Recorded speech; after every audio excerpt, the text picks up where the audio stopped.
우리가 이 성경책에 나와 있는 내용을 신앙의 내용으로 믿고 있습니다. 사실 성경의 내용은 예수님의 사건을 기록한 거잖아요. 2000년이라는. 사실 우리는 예수님을 만난 적도 없고 들은 적도 없습니다. 거리도 너무 다르고요. 문화도 다르고 언어도 다릅니다. 2000년 전에 예수님의 삶과 죽음이 있었는데 그것으로 끝나지 않고 그분이 죽음을 이기고 부활했다는 겁니다. 그리고 제자들이 보는 앞에서 하늘로 승천하셨습니다. 그 놀라운 사건, 그 사건을 경험한 사람들이 이게 바로 구원이야. 이거 우리만 가지고 있어서는 안 되겠어. 많은 사람들한테 전한 것입니다. 그래서 시간과 지리를 떠나서 오늘 우리에게까지 복음이 전파됐고 우리는 직접 본 적은 없지만 이 속에 구원이 있습니다. 그리고 그 말씀대로 기도하고 생활해 보니까 하나님께서 우리 가운데 있다는 것이 막 느껴지는 거죠. 그래서 오늘 교인이 된 겁니다. 그 예수님께서 이 세상을 떠나 하늘로 올라가시면서 이렇게 약속을 하셨습니다. 내가 다시 올 거다.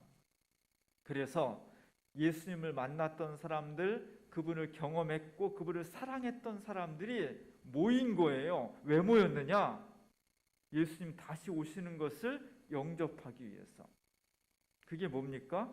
교회입니다. 교회는 한마디로 말하면 다시 오실 예수님을 기다리는 사람들의 모임이에요. 우리가 일주일에 한 번씩 모여서 뭘 하는 거냐? 예수님 오시는 것을 기다리는 겁니다. 가만히 앉아서 기다릴 수도 있지만 우리가 예수님의 삶을 다시 한번 회고하고 그분의 사랑과 헌신과 십자가와 부활을 다시 찬양하고 고백하고 그러면서 기다리는 거예요. 그래서 예수님이 다시 오신다는 것은 그저 오시는 것이 아니라 그 오시는 것 속에 그 오신 것을 통해서 우리의 삶이 새로워지는 거예요. 인생이 새로워지고 역사가 새로워지는 겁니다. 예수님 우리에게 어떻게 구원받을 수 있는가? 어떻게 죽음과 고난을 이기고 새로운 영원한 생명과 구원을 이룰 수 있는가 하는 것을 길을 활짝 열어주셨어요. 그리고 떠나가셨습니다. 그렇다고 해서 세상이 한 번에 확 바뀌었느냐? 그렇지 않았어요. 예수를 믿는 사람에게는 새로운 인생이 열렸고 예수를 영접하는 세계에는 새로운 세상, 새하늘과 새 땅이 열렸지만 그렇지 않은 대부분의 세상 가운데는 아직도 아픔이, 눈물이, 고통이, 모순이, 불합리가 자리 잡고 있었던 것입니다. 예수님의 재림은 예수님이 다시 오시면 이런 불합리와 모순과 아픔이 완전히 사라지는 거예요. 왜냐하면 주님은 완벽한 공의로움으로 정의로 사랑으로 이 땅을 심판하시면서 이 땅의 역사의 부족함을 채우고 완성해서 처음 하나님께서 창조주 하나님이 이 땅을 만드셨던 그 아름다운 태초의 모습을 회복하시는 겁니다. 이것이 예수님이 다시 오시는 것의 의미예요. 그러다 보니까 옛날부터 2000년 동안 이 세상 사람들이 예수님을 기다렸는데 다 기다린 것은 아니었습니다. 이 세상에서 풍요롭고 행복하고 힘을 가지고 있는 사람들은 굳이 예수님을 기다리지 않아도 너무 행복했어요. 별로 부족한 것이 없었습니다. 누가 기다렸느냐? 아픈 사람들, 억울한 사람들, 가난한 사람들, 굶주린 사람들, 외로운 사람들, 너무 인생이 힘들고 고달픈 사람들, 너무 억울해서 잠을 이룰 수 없는 사람들, 이 땅의 공의와 구원을 간절히 원하는 사람들이 예수님을 기다린 거예요. 그런 사람이 대부분 어떤 사람들이었느냐? 가난하고 힘없고 무지하고 병들고 지치고 삶이 너무너무 고통스럽고 이런 사람들이 예수님을 기다릴 수밖에 없었습니다. 그래서 그 사람들이 2000년 동안 기다린 예수님은 어떤 모습이냐? 오늘 주보에 제가 구스타프 도레의 그림을 실었는데 이런 모습이에요. 천군 천사를 데리고 이 땅에 강림하시면서 불의를 다 심판하고 이 땅에 완벽한 사랑과 평화와 그리고 용서의 공동체를 만들어 가시는 전지전능하신 그런 구세주의 모습으로 이 땅에 오시는 거였습니다. 사람이 너무 힘들면 두 가지 선택이 있어요. 하나는 나를 지금 너무 힘들게 하는 것보다 더 큰 희망으로, 더 큰 능력으로 이 불행을 넘어서는 거예요. 또 하나는 내가 너무너무 힘들기 때문에 절망해버리는 거예요. 더 이상 살 가치가 없는 거예요. 의미가 없는 거예요. 그래서 오늘날 많은 사람들이 자살을 합니다. 이 당시에도 수많은 사람들이 절망해버렸어요. 내가 아무리 노력을 해도 이 아픔과 고통의 구렁텅이를 벗어날 수가 없다는 거예요. 그래서 수많은 사람들이 절망하고 그 절망의 기운들이 한 시대를 가득 채우고 있어요. 오늘처럼 막 습한 기운이 세상을 지배하고 있듯이 절망과 어둠의 세력이 이 땅을 지배하고 있었던 겁니다. 그때 그 절망과 고통의 구렁텅이에 한 줄기 세미한 음성이 들린 거예요. 구원의 빛이 비춘 겁니다. 그게 복음이에요. 절망하지 않아도 된다. 죽지 않아도 된다. 우리가 살아날 수 있다. 더 이상 아파하지 않아도 되고, 더 이상 억울해하지 않아도 되고, 더 이상 눈물 흘리지 않아도 되고, 새로운 인생과 새로운 역사가 시작될 것이라는 너무너무 강력한 희망. 그것이 바로 예수님이 다시 오신다는 약속이었습니다. 신약 성경의 분위기는 이런 거예요. 그래서 초대교회의 사람들은 이 희망으로 너무 힘들고 어려웠지만, 너무 두렵고 그만두고 싶었지만, 이 희망이, 예수님이 다시 이 땅에 오신다는 희망이 너무나 강력했기 때문에 이 사람들은 그걸 극복한 거예요. 죽으면서까지, 감옥에 갇히면서까지, 수없는 고문을 당하면서까지, 목이 막 잘리면서까지도 이 희망으로 견디는 겁니다. 그 힘이, 그 복음의 능력이 오늘 우리에게까지 전달이 된 거예요. 너무나 감사하죠. 신약 성경에 예수님이 이런 이야기를 담고 있는데, 예수님 사건은 AD 30년쯤에 일어난 겁니다. 그리고 복음서 중에 신약 성경 복음서 중에 제일 먼저 쓰여진 게 마가복음이에요. 한 40년 후에 쓰여진 거예요. 베드로후서는, 오늘과 함께 그 베드로후서는 그로부터도 한 30-40년 후에, 그러니까 예수님이 십자가 달 돌아가셨다가 부활하 승천하신 후 한 90년에서 100년쯤 뒤에 쓰여진 겁니다. 시간 차이가 굉장히 많이 있어요. 제가 좀 느끼는 거는 1980년대, 제가 80년대에 이제 대학생이었고 그랬으니까 1980년대 초중반의 분위기와 40년이 지금 지난 분위기하고 너무 다르다는 거예요. 너무 달라. 한 세대가 지났는데 세상이 이렇게 바뀌었구나. 사람들의 생각이 이렇게 달라졌구나. 그걸 아주 절감하게 됩니다. 마찬가지로 예수님을 직접 만나고 따라다녔던 12 제자와 수많은 제자들이 느끼는 예수님의 다시 오신다는 그 약속의 체감과, 그분들은 그렇게 기다리다 돌아가셨어요. 그 자녀들, 그 아버지 어머니의 그런 모습을 보고 자란 그 다음 세대는 약간 체감이 떨어지겠죠. 그래도 부모님이 열심히 그걸 믿고 죽을 힘을 다해서 하는 것을 보니까 한 반 정도는 살아남았어요. 그 다음 세대, 그 다음 손자 손녀뻘 되면은 이제 그 느낌이 훨씬 줄어드는 거예요. 예수님의 재림은 그냥 문자로 아니면 언어 속에서만 남아 있는 겁니다. 그런 분위기예요. 지금 베드로후서의 분위기는 그런 겁니다. 예수님의 재림이 몸으로 막 크게 다가오지 않는 사람들, 알고는 있는데 그게 정말 이루어질까? 그리고 예수님이 금방 오신다고 했는데 아직 안 오신 거예요. 마태복음 24장 34절에 보면 예수님께서 내가 진실로 너희에게 말하노니 이 세대가 지나가기 전에 이 일이 다 일어나리라.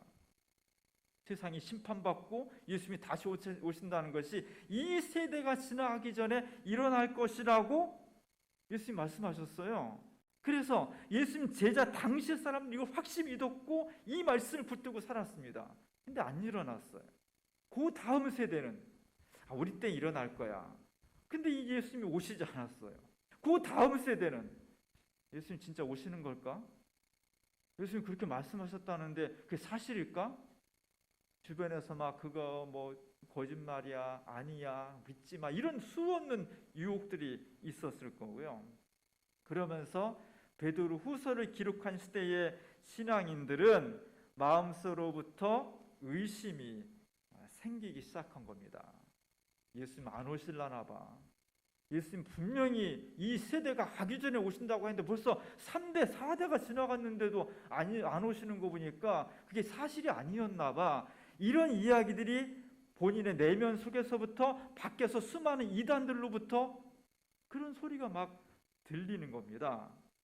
여기에 대해서 오늘 베드로 후서가 다시 한번 예수님의 말씀을 확인시켜 주는 겁니다. 오늘 3장 9절에 보면 주의 약속은 어떤 이들이 더디다고 생각하는 것 같이 더딘 것이 아니라 오직 주께서는 너희를 대하여 오래 참으사 아무도 멸망하지 아니하고 다 회개하기에 이르기를 원하시느니라. 왜 자꾸만 예수님이 오신다고 약속해놓고 더뎌지느냐? 예수님이 약속을 해놓고 미룬 것이 아니라 이 세상의 수많은 사람들이 다 구원받을 수 있도록 기다리신다는 거예요. 예수님 오시면 심판을 해야 되는데 그 심판의 대상이 너무 많아서 사랑의 하나님이 그렇게 못하시기 때문에 그 많은 사람들이 믿을 수 있도록 예수님 오시는 것을 기다리고 계시는 것이다. 또 하나는 오늘 3장 8절에 보면은 시간의 개념이 다르다는 거예요. 주께는 하루가 1000년 같고 1000년이 하루 같습니다. 인간의 눈으로 보면 2000년이 지난 거지만 하나님의 눈으로 보면은 이틀이 지난 것과 같을 수 있다는 겁니다. 우리가 잠실 지나다 보면은 롯데타워가 123층이가 그러니까요. 꼭대기가 보이지도 않아요. 어마어마합니다.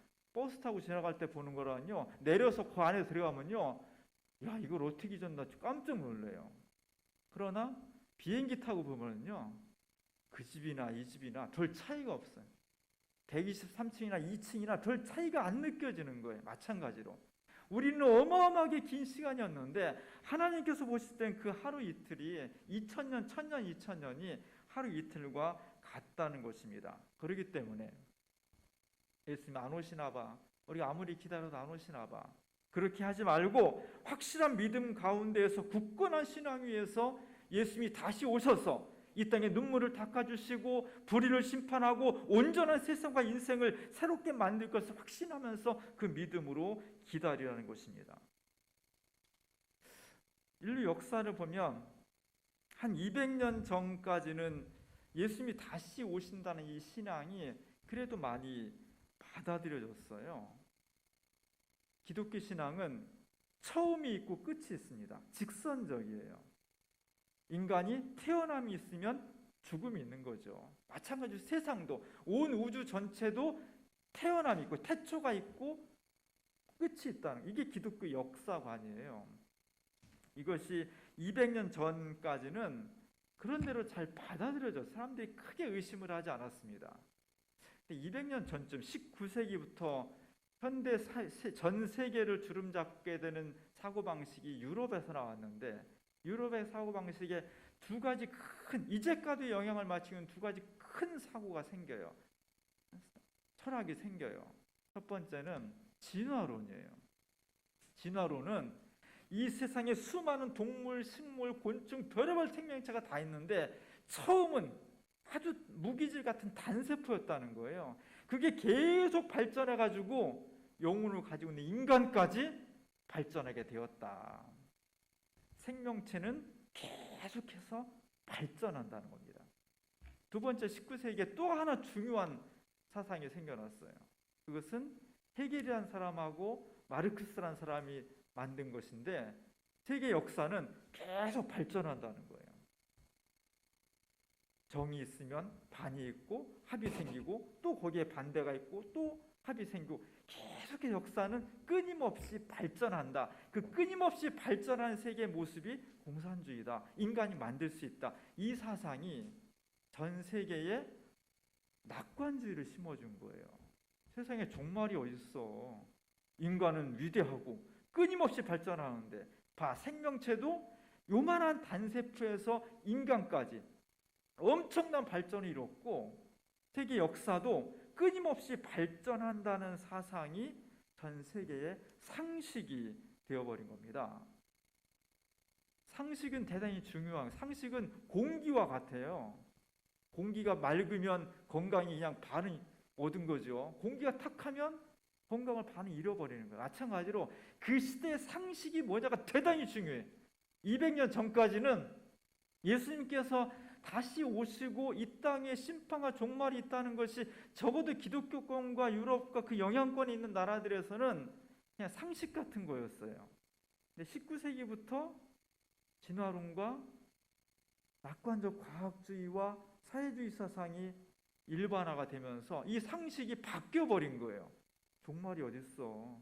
무슨 예수님이 오셔 다시 그냥 세상은 끊임없이 발전할 수 있는데, 이런 생각이 상식이 되면서 우리가 가지고 있었던 2000년 동안 유지하고 있었던 복음이 대단히 어렵게 돼버린 겁니다. 다시 기독교가 새롭게 일어서기 위해서는 예수님이 이 땅에 다시 구원자로 오신다는 이 믿음을 회복해야 돼요. 아무리 과학이 발달해도, 아무리 인생과 역사가 발전한다 할지라도 기독교는 명확하게 시작이 끝이 있다고 선언하는 거예요. 하나님 없는 인생은, 하나님 없는 역사는, 하나님 없는 바벨탑은 아무리 크고 웅장해도 그것은 행복으로 이어질 수 없고 불행한 결과에 도달할 수밖에 없다는 것이 기독교 복음이에요. 이게 위대한 거예요. 이것을 우리가 포기해서는 안 되는 거예요. 새로운 역사, 새로운 인생, 뭘로 가능할까? 수많은 세상의 지혜자들이 이렇게 하면 인생을 새롭게 할 수 있고 역사를 이렇게 하면 발전시킬 수 있고 행복할 수 있다고 수많은 설들이 있습니다. 우리는 뭘 믿는 거냐? 오직 내 인생이 새롭게 되고 역사를 새롭게 할 수 있는 것은 예수 그리스도에 의해서만 가능하다고 믿는 거예요.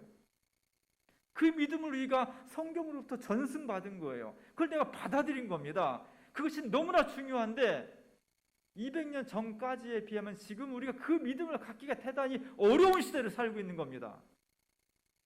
그래서 긴장해야 돼. 공기가 맑으면 굳이 애쓸 필요가 없습니다. 물이 옛날처럼 깨끗하면요 굳이 물을 사 먹고 뭐 정수기도 알고 애쓸 필요가 없어요. 그러나 공기와 물이 더러우면 그냥 먹고 마시면 다 죽는 거예요. 마찬가지로 우리가 지금 살아가는 시대의 공기가 신앙적이고 하나님 뜻에 맞는 것이면 우리가 굳이 애를 쓸 필요가 없습니다. 자연스럽게 이렇게 돼요. 지금 그렇지 않다는 겁니다. 지금은 예수님의 이 믿음을 받아들이기가 너무나 어려운 시대를 살고 있는 거예요. 그래서 긴장해야 되고, 그래서 더 뜨겁게 신앙생활을 해야 되고, 성령의 역사하심을 간구할 수밖에 없는 겁니다. 어떻게 해야 되느냐? 오늘 베드로후서는 이렇게 우리에게 권면해주고 있어요. 베드로후서의 시대에도 이런 의심이 막 생겼다는 겁니다. 교회 안에. 그래서 이렇게 권면하고 있는 겁니다. 하나님의 나를 사모하면서 살라는 거예요.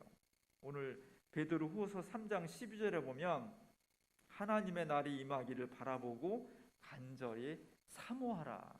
하나님의 날이, 주의 날이 우리에게 올 것을 바라보면서 사모하라는 거예요. 어떻게 사모해? 이것이 믿어져야 사모하죠. 이것이 믿어지지 않는데 어떻게 사모할 수 있겠습니까? 이 믿음을 가지고 주님이 내게 오시면 내가 지금 당하고 있는 어떤 아픔과 고통, 가난, 질병, 하나님께서 치유해 주시고 우리 이 세상 속에 새로운 질서를, 새하늘과 새 땅을 주실 것이라는 믿음을 가지고 그 날을 사모하라는 겁니다. 그러면 주님께서 우리에게 새로운 역사를 단행해 주신다는 겁니다. 역사의 종말, 역사의 하나님 예수님께서 재림하시는 것이 잘 안 느껴진다면 내 인생을 가만히 들여다보면 돼요. 역사는 그렇다 치고 내 개인의 종말은 분명하잖아요. 나는 안 죽을 거야. 그런 사람 있습니까? 다 죽음을 맞이하게 돼요. 누구나가 다. 제가 요즘 제 주변에 죽음을 많이 경험했어요. 우리 교회 양성에 온 사람도 그렇지만 제 친한 선후배, 친구, 뭐 친구의 부인, 친구의 형, 여러 사람들을 짧은 기간 동안에 많은 죽음을 경험을 했습니다. 얼마 전에 저희 한신대 치료학번 선배 목사님이 암 투병을 하다가 돌아가셨어요. 이 아까운 분인데 유명한 학자였고 목사님이었는데 돌아가셨습니다. 많은 사람들이 슬퍼하고 아쉬워했어요. 그분의 동기 친구죠. 그 친구가 사실은 우리 기독교의 70년대, 80년대 굉장히 많은 민주화운동에 헌신했던 우리 조용술 목사님 아드님인데 그분도 이제 이 돌아가신 분의 동기 친구였어요. 장례 다 마치고 그리고 그 다음날 늘 하던 대로 통일운동가였는데 산에 갔습니다. 산에 가면서 이제 그 동기들이 얼마나 마음이 허전했겠어요. 그러니까 다른 친구 목사님한테 이제 카톡으로 인터넷 막 떠돌아다니는 글귀를 하나 보냈습니다. 어떻게 보냈어요? 죽음에 대해서 알고 있는 세 가지. 사람은 분명히 죽는다. 나 혼자서 죽는다. 아무것도 가지고 갈 수 없다. 너무나 당연한 거죠. 죽음에 대해서 모르는 세 가지. 언제 죽을지 모른다. 어디서 죽을지 모른다. 어떻게 죽을지 모른다. 그래서 우리는 항상 준비하고 있어야 된다. 뭐 너무나 당연한 이야기예요. 그거를 1시간 전에 보냈다는 거예요. 친구 목사님한테. 그리고 하던 대로 늘 산에 올라갔다가 1시간 후에 심장마비로 산에서 돌연사했어요.